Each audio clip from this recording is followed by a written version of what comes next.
दोस्तों सबसे पहले नंबर का क्वेश्चन है, in finding the exact dia of drill both the lips must be at, कितने कितने डिग्री पे होना चाहिए। तो दोनों ही लिप्स हमारे एक 59 डिग्री एक 59 डिग्री पे होता है, टोटल 118 डिग्री हमारा ट्विस्ट ड्रिल का एंगल बनता है। तो यहाँ पे पूछ रहा है finding the exact dia of drill both the lips are must be, तो दोनों ही लिप्स हमारे 59 डिग्री पे होने चाहिए, तभी ये मिल के 118 डिग्री का कोण बनाएंगे। नेक्स्ट क्वेश्चन है, in universal milling machine number of movement of table, universal milling machine जो होती है उसमें टेबल कितने दिशाओं में घूम सकता है। तो ये चारों दिशाओं में इसका टेबल हम मूव कर सकते हैं, इसीलिए इसका प्रयोग ज़्यादा किया जाता है और इसे यूनिवर्सल मिलिंग मशीन भी बोलते हैं इसी कारण से। नेक्स्ट क्वेश्चन है 383 नंबर का, lathe screw is engage with lathe carriage with the help of, जो लेथ स्क्रू होता है उसको हम इंगेज और डिसएंगेज करते हैं, तो उसको हम जो इंगेज करते हैं लेथ कैरिज से, तो वो किसके द्वारा करते हैं, वो होता है हाफ नेट के द्वारा। ये क्वेश्चन बहुत इंपॉर्टेंट है, इसमें आप स्टार लगा लीजिएगा, ये क्वेश्चन आपसे एग्जाम में इस टाइप के क्वेश्चन जरूर पूछे जाएंगे। नेक्स्ट क्वेश्चन है, dividing head is use in mass production to move, तो एक डिवाइडिंग हेड होता है मास प्रोडक्शन में जिनका प्रयोग किया जाता है, तो जो मिलिंग कटर होता है वहाँ पे हम डिवाइडिंग हेड का प्रयोग करते हैं मास प्रोडक्शन के दौरान।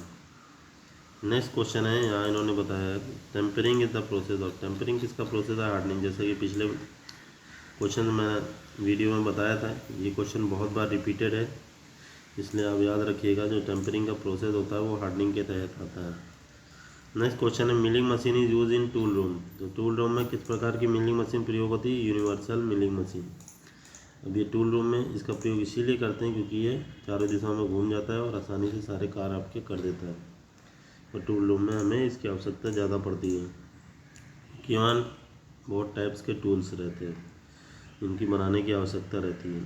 इन turning the speed of job becomes 4 times of what, जब हम टर्निंग स्पीड जो होती है जॉब की वो 4 गुना कर दी जाती है। किसका 4 गुना होगी, तो वो नर्लिंग के 4 गुना होती है, जो टर्निंग की स्पीड होती है वो नर्लिंग के 4 गुना होती है। नेक्स्ट क्वेश्चन है, ये क्वेश्चन आपके ऑर्डिनेंस में भी एग्ज़ाम में आ चुका है, DRDO में भी पूछा गया एक बार, तो इसकी क्वेश्चन की संभावना बहुत ज़्यादा है। इस टाइप के क्वेश्चन जो आपको 10% में मिलेंगे, 90% तो 80 से 90% आपका ईजी रहता है, 80 to 85%, और यहाँ पे 15% जो टफ क्वेश्चन होते हैं वो इस प्रकार से पूछे जाते हैं। नेक्स्ट क्वेश्चन है, to establish a good holding on tool which process is necessary, good holding यानी कि अच्छी पकड़ बनाने के लिए हम किसका प्रयोग करेंगे, तो नर्लिंग जो होती है वो अच्छी पकड़ बनाती है। जैसे कि कोई मटेरियल है उसको आप पकड़ने की कोशिश कर रहे हो, जो भारी मटेरियल है वो मूवमेंट करेगा क्योंकि वहाँ फिसलन रहेगी, क्योंकि वो प्लेन बना है अच्छी फिनिशिंग में। इसी में अगर इसकी सतह को खुरदरा कर दिया जाए तो उसमें पकड़ अच्छी बनती है, वो फिसलता नहीं है आसानी से, तो उसी खुरदरी सतह बनाने की प्रक्रिया को ही हम नर्लिंग बोलते हैं। ये भी कई प्रकार की होती है, जैसे कि डायमंड लर्निंग, क्रॉस लर्निंग, तो इस प्रकार का। चलिए दोस्तों नेक्स्ट क्वेश्चन देख लेते हैं, extension rods are accessories of, extension rod किसकी एसेसरी है, तो एक्सटेंशन रॉड हमारे इंटरनल माइक्रोमीटर में प्रयोग किया जाता है बोर के डाया को नापने के लिए। नेक्स्ट क्वेश्चन है यहाँ एलॉय से, तो एलॉय से बहुत क्वेश्चन आते हैं, ब्रॉन्ज हो गया, ब्रास हो गया, ऐसे ही गन मेटल लेकर आया है। तो ये कैसा एलॉय है, non ferrous alloy metal.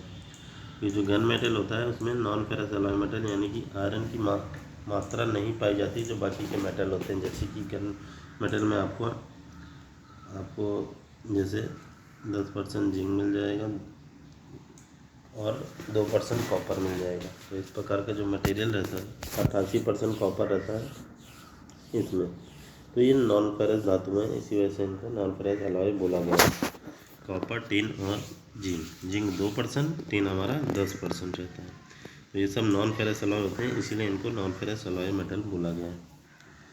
Boring क्या है, तो is the process of enlarging the pre hole, यानी कि पहले से कोई होल बना है तो उसके अंदर बोर करते हैं, तो बोरिंग से क्या होता है, ये होल और बड़ा हो जाता है, तो इसी प्रोसेस को बोरिंग बोलते हैं, यानी कि होल को बड़े करने की प्रक्रिया को ही हम बोरिंग बोलेंगे। चलिए दोस्तों वीडियो कैसी लगी कमेंट जरूर करिएगा, बाकी कोई भी डाउट है कमेंट करके पूछ सकते हैं, बाकी मिलते हैं नेक्स्ट वीडियो में। ओके, जय हिंद।